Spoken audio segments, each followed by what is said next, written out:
Hello everyone. Welcome back to True Crime Tales with Cosette. And if you are new to this channel, welcome.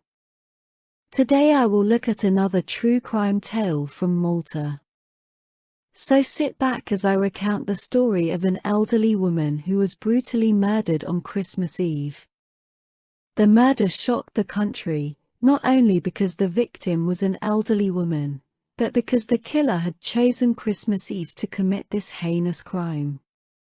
The crime was committed on the 24th of December, 1928, in the house of Grezz Attard, an elderly woman who lived alone in Triq San Mikiel, in Malta.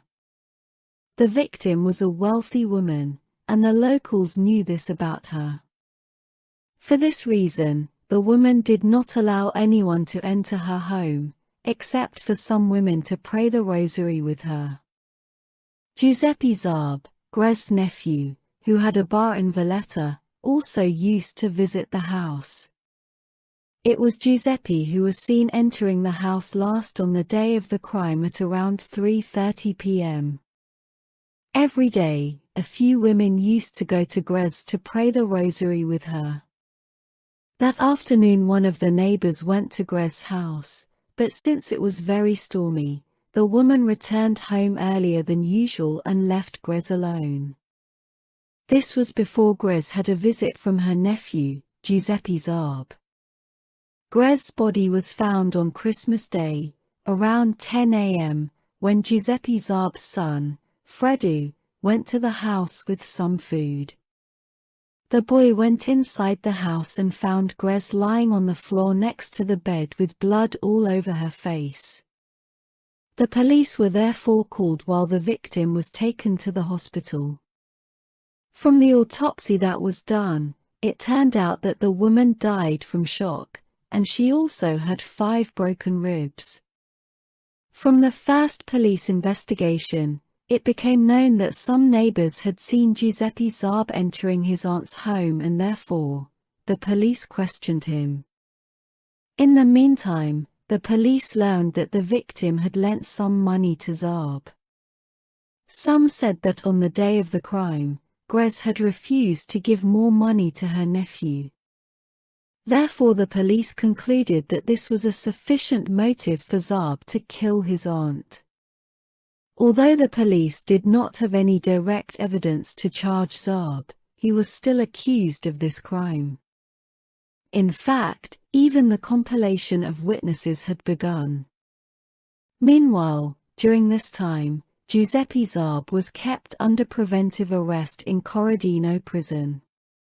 During the hearing of the witnesses, more became known about the murder.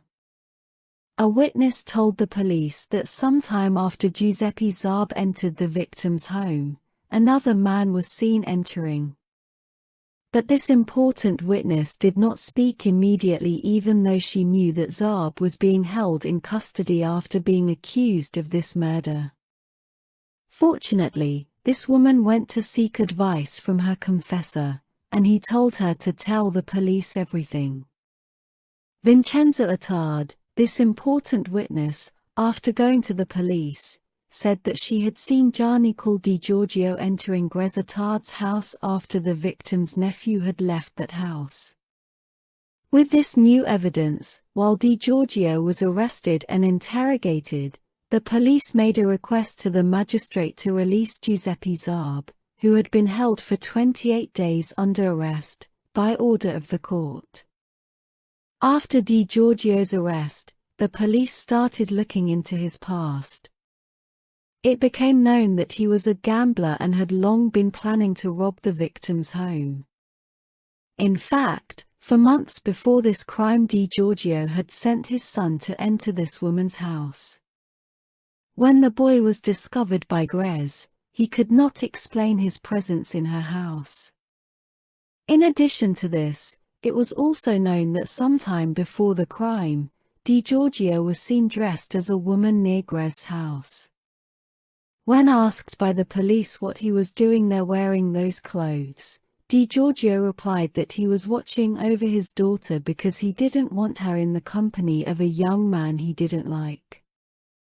Other evidence that incriminated DiGiorgio was the fact that he once asked the victim to go down to her basement because he said that he had dropped some spinning tops that passed through the iron grill in front of her front door. It is also worth noting that DiGiorgio's nickname was Tarchipitatu, which means spinning tops in Maltese.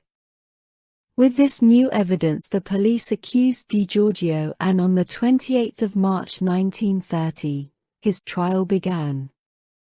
As a defender, he had lawyer William Harding. It can be said that it was the clever defense of this lawyer that saved DiGiorgio from the gallows. Harding managed to raise doubts among the jurors about the guilt of the accused. In fact, they came out with a verdict of guilty, 7 against 2.